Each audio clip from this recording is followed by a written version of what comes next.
DABMSA and SCST Employees Welfare Association of EFLU. It's my privilege to share my thoughts on gender dynamics and challenges with reference to Northeast India on this special occasion. We've already heard 3 speakers, and I'm sure all of us have, enriched ourselves on especially Ambedkar's philosophy and idea on social justice, liberty, and fraternity. I would also like to, at this juncture, to begin with, acknowledge and mention the intervention which Dr. B.R. Ambedkar had made in the context of Northeast India, policy of the Northeast India. To give that a background needs to be highlighted a little bit. In the year 1947, the Constituent Assembly set up an advisory committee to make recommendations for the development of the tribal areas of Northeast India. And a subcommittee headed by Gopinath Bordoloi, who later became the Chief Minister of Assam, was set up with 4 tribal leaders from the region. One is Rupnath Brahma, he's a Bodo. The other is Reverend J.J.M. Nichols Roy, who is a Khasi, and Aliba Imti from Nagaland, who was later replaced by Mayang Nokcha. And of course, the last person is Shri A.V. Thakur, who is a Gandhian social worker close to Gandhi. Now, these leaders found that the tribals of Northeast were not fully assimilated into the larger society, and they were protective of their land, resources, and culture. Therefore, these leaders recommended formation of autonomous regional and district councils that could provide adequate safeguards to the tribes in preserving their land, their customs, their language, and of course, their culture. Now, all these members who are a part of this subcommittee could not come to a consensus at all. There was divisions in their opinion, obviously because they represented different ethnic communities and different tribes. In such a juncture, persuasion by the communist leader Jaipal Singh and of course Dr. B.R. Ambedkar had helped to resolve the differences of opinions among these leaders from the Northeast.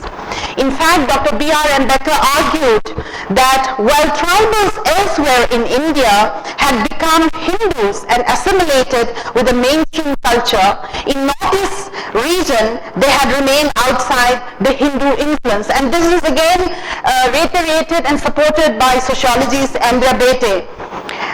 Under Ambedkar's influence, it was decided that the district and regional councils would be provided with sufficient autonomy and their administration would be vested in the governor rather than in the state legislative assembly. And the 6th schedule of the Indian Constitution was made vested with the provision for the creation of the autonomous regional and district council.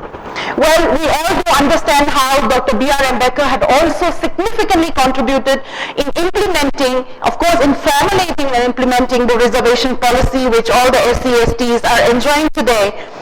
Now, I want to draw your attention by saying here that the racial differences between the Northeast and the mainstream Indian society, and of course, the teeniest geographical link contributed to a certain sense of alienation, exclusion, and the feeling of otherness, both by the groups, that actually facilitated to a culture of violence, political culture of violence.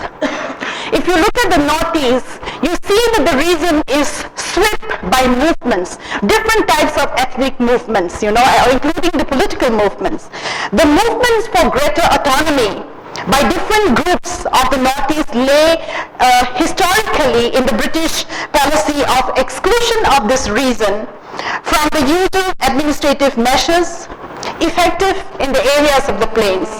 Therefore, these hills of the Northeast ended up being classified as excluded or partially excluded areas and remain outside the process of development.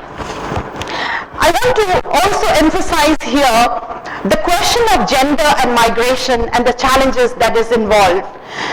Violence against women and girls continues unabated in Northeast in various forms like rape, murder, psychological and physical abuse.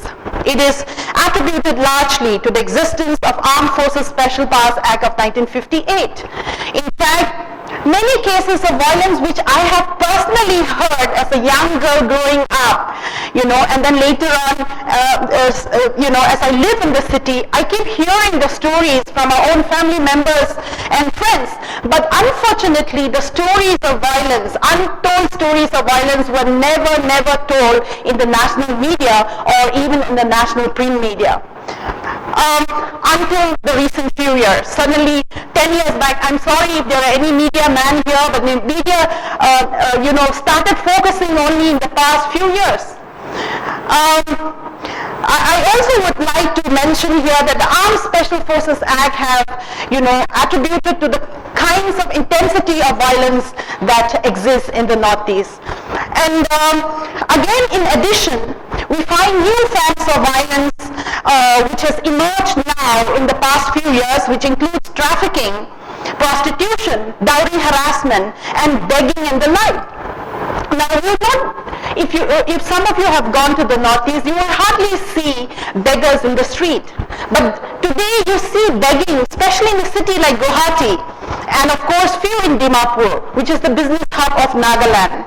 So violence takes a devastating toll on women's lives, on their families, and on society as a whole.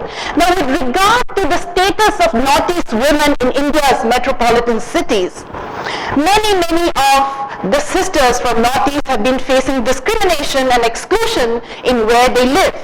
The capital city of New Delhi has rendered the worst form of violence and prejudice towards the Northeast women and the people in general. Sociologically speaking, the mongoloid racial discrimination and easy target of sexual violence faced by the Northeast women and also in general the communities is a reflection of nothing but caste system.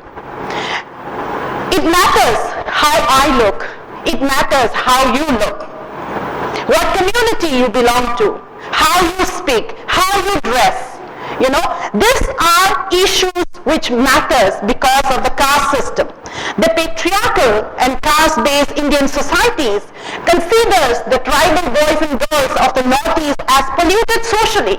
And I'm sure Prof.aloysius would agree with me, because most of the tribes from the Northeast, the boys and girls who are now in various parts, metropolitan cities of India, are perceived as polluted socially, culturally, and most importantly, religiously.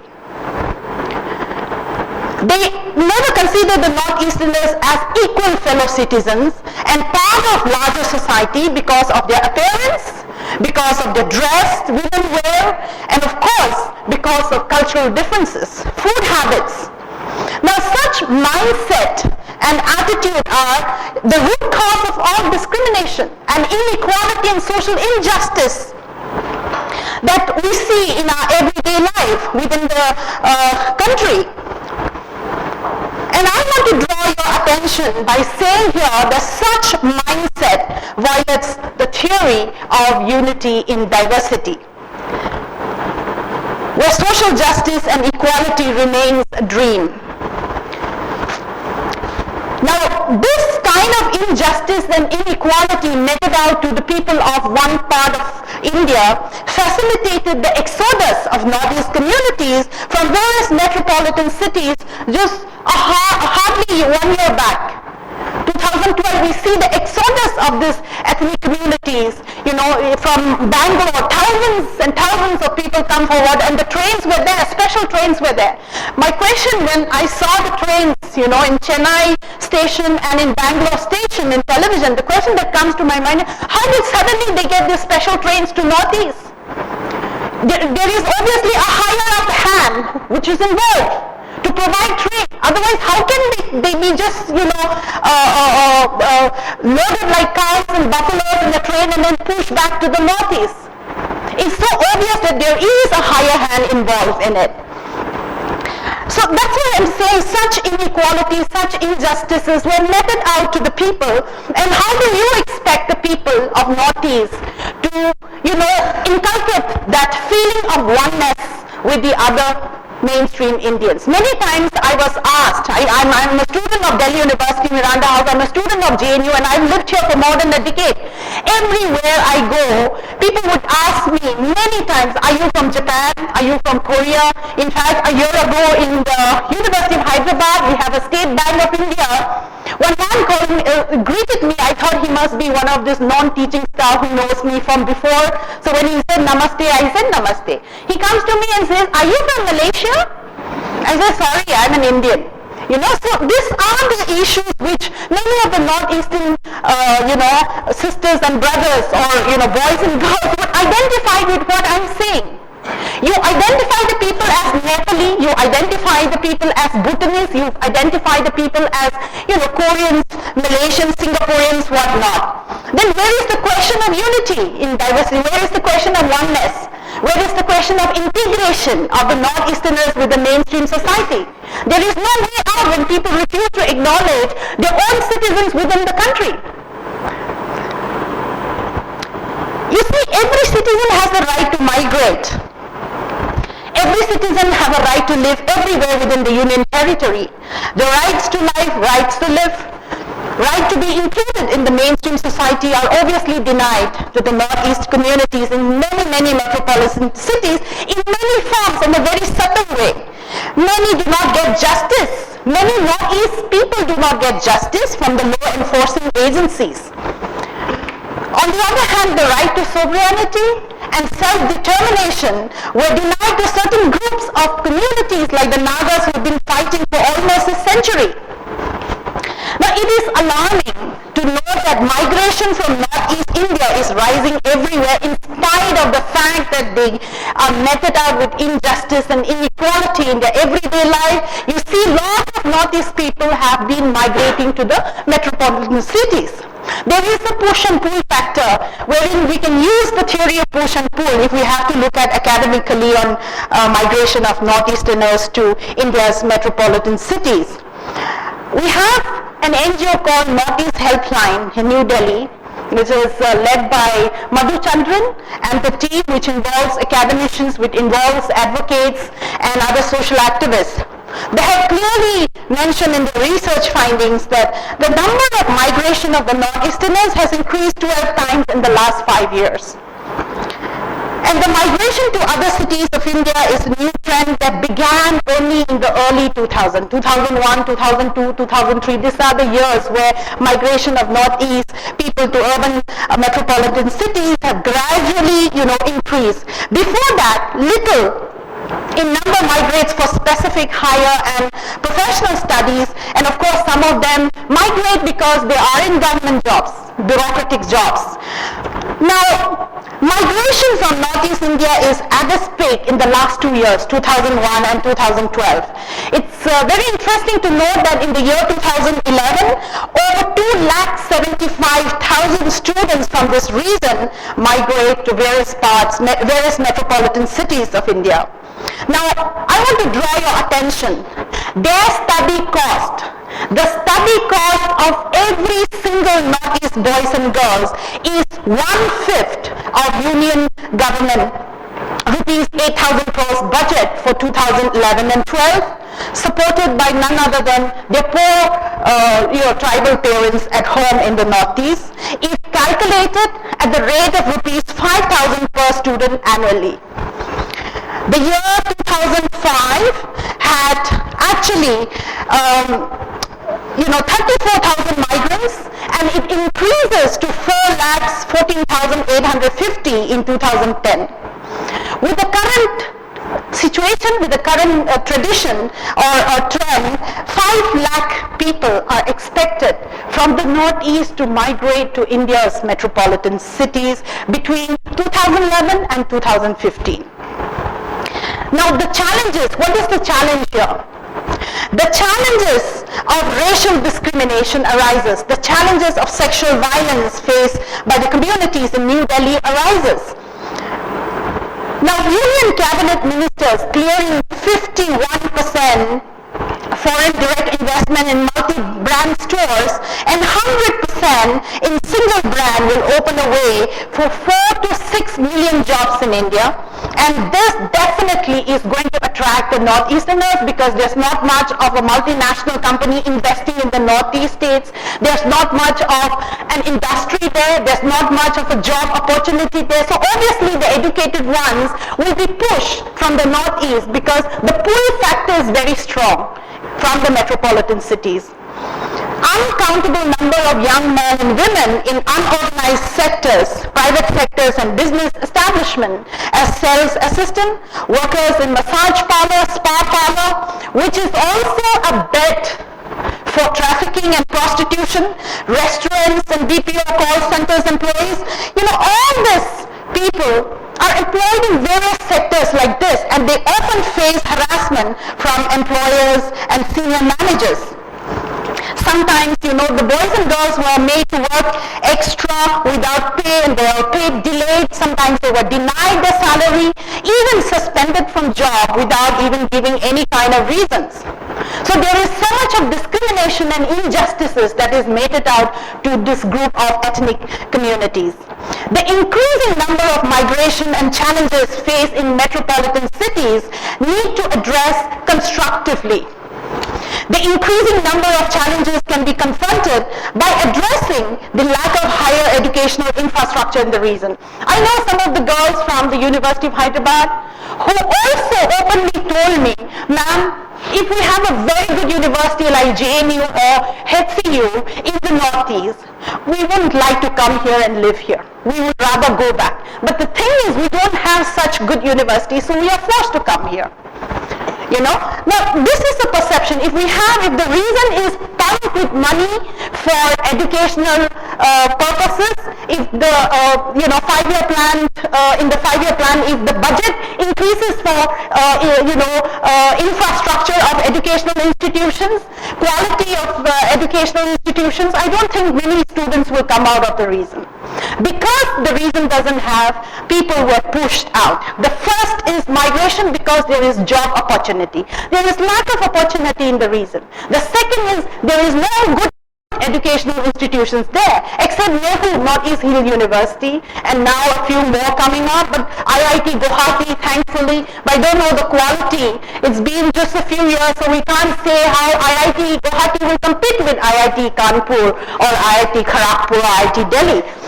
We are in the testing period now about this, higher education. Now, one might immediately assume also that with socio-political unrest in the region for the last so many decades would be the main factor for the people to migrate. It has led to multifaceted backdrops of socio-economic development, educational, law and order situation, but it has never pushed people out from the region. Study conducted by Northeast Support Center and Helpline in the month of March 2011 clearly reveals that the lack of higher educational infrastructure is the main push factor for people to migrate in other metropolitan cities. Another factor which they have revealed is the intermediate 10+2 passing out students are the exit point.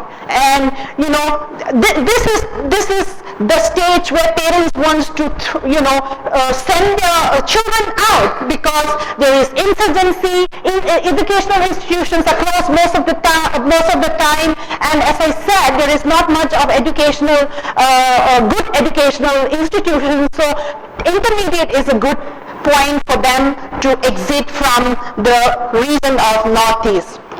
Again, Northeast Council's 2020 vision reveals that only 6% of this intermediate 10+2 passing out students enroll in government colleges in the region.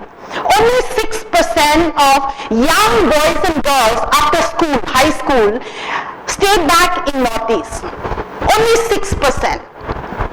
And a huge majority of them would enroll in the art stream, not in science stream. 66.3% of these Northeast migrants migrate for higher studies, out of which 78.1% 1.15% for graduate studies, 11.48% for engineering and managerial studies. So very few engineers and managers, 6.80% for research and PhD, very, very less in higher research. And 3.57% for medical studies, where 35% of migrants migrate for job opportunities in other parts of India and 15% for government jobs. As I said, the lack of employment opportunities, economic backwardness, and socio-political unrest are additional push factors. Now, what astonishes the most is about returning to the reason after completing their studies. I'm a good example standing before you.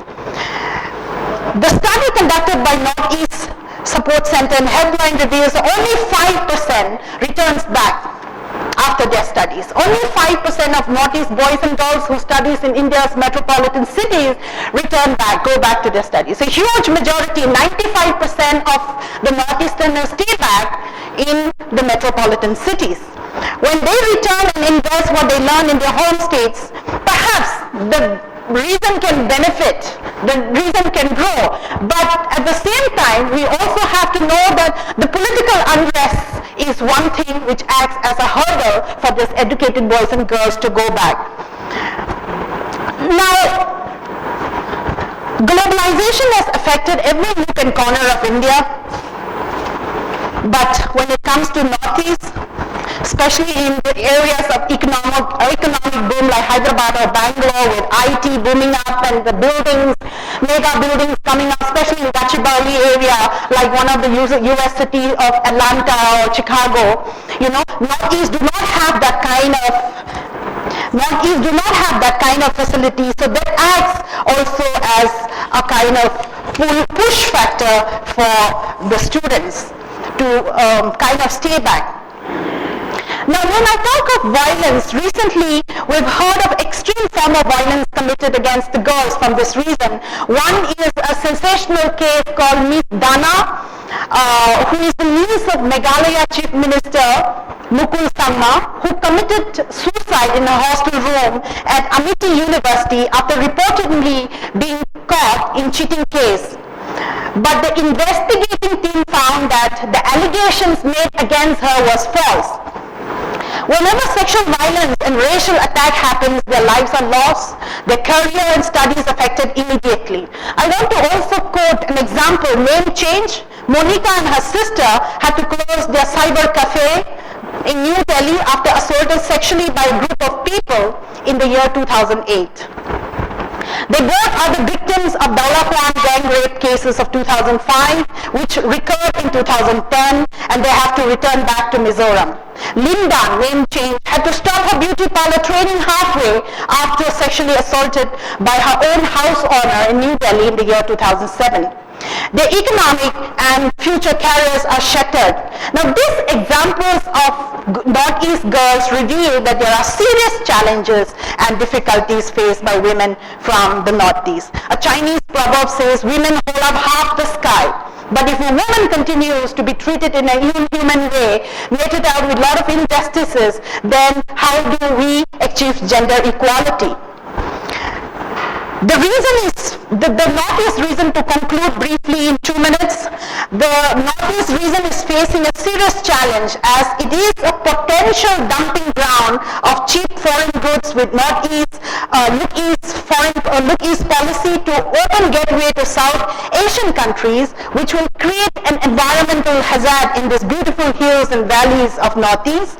Also, the placement agencies targets the Northeast girls for flesh trade, for massage services, spa services, and boys, of course, boys from the Northeast rural villages for bonded labor and organ sales, which remains a challenge to be reckoned. Many of them have been denied their human rights, left excluded, and are subjected to social injustice and economic exploitation. I'd like to emphasize here how, Ambedkar's how he laid down the foundation of social justice, how Ambedkar laid down the foundation of social justice. But there can be no social justice with gender equality. There can be no social justice with inequalities being meted out. His vision for gender equality is depicted in the Constitution, which we are all aware, but it's not translating into reality because of these various factors that I have pointed out. Gender equality, gender mainstreaming, networking, leadership, financial freedom are the essential aspects of liberation for women especially. And Dr. B.R. Ambedkar have realized this at his time, and included in the process of social reform. In fact, in the context of women empowerment, he was the first person, which our colleague Anand has pointed out. He introduced the Hindu Court Bill in 1948, which was revolutionary in confinement of property rights to women. But when not accepted by the parliament, he resigned from the ministerial post from the cabinet in the year 1951. When Mahatma Gandhi and other nationalist leaders were fighting against slavery from the British Raj, the external forces, Dr. B.R. Ambedkar stood up against internal slavery that a group of people were undergoing within the country. Gandhi, in fact, never mentioned about tribes till up to 1930s. Surprisingly, until Dr. Baba Thakur whispered in his ear to include the tribals in the 14-point document. On the other hand, when we look at the life of B.R. Ambedkar, for him, India's political freedom is useless unless and until it attains social justice inside its boundaries, which is inclusive of the Northeast, of course. The people of Northeast have been reeling under the government in the past many decades till today. And the founding fathers of the Indian Constitution, particularly Dr. B.R. Ambedkar, have incorporated the tribals with a view to promote and safeguard their social, educational, and economic interests. For achieving Dr. B.R. Ambedkar's vision of equality, social justice, fraternity, and liberty in the present situation of the Northeast, lastly, I would conclude by saying that we should all work together in partnership with policymakers, governments, civil societies, and of course pressure group. And I'd like to wind up by saying that there is also a need for academicians to collaborate with the practitioners, and what our colleague Anoop Kumar did was excellent. I strongly believe that academicians live in ivory tower. We're always debating and engaging and absorbing ourselves in theory, and we need to network with those who are practitioners, who are grassroots workers, in order to bring about a more just society. Thank you very much.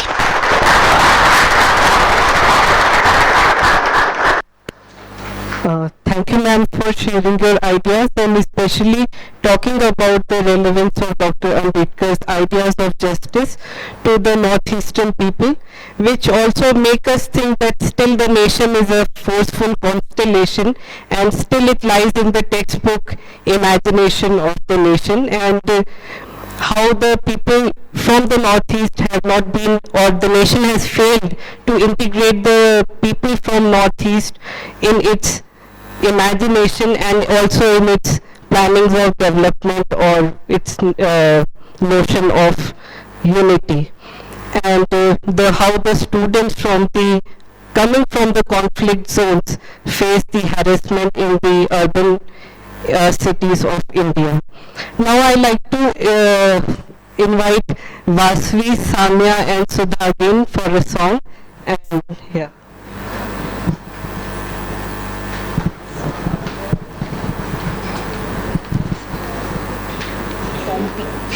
Oh yeah. Where is Pompi?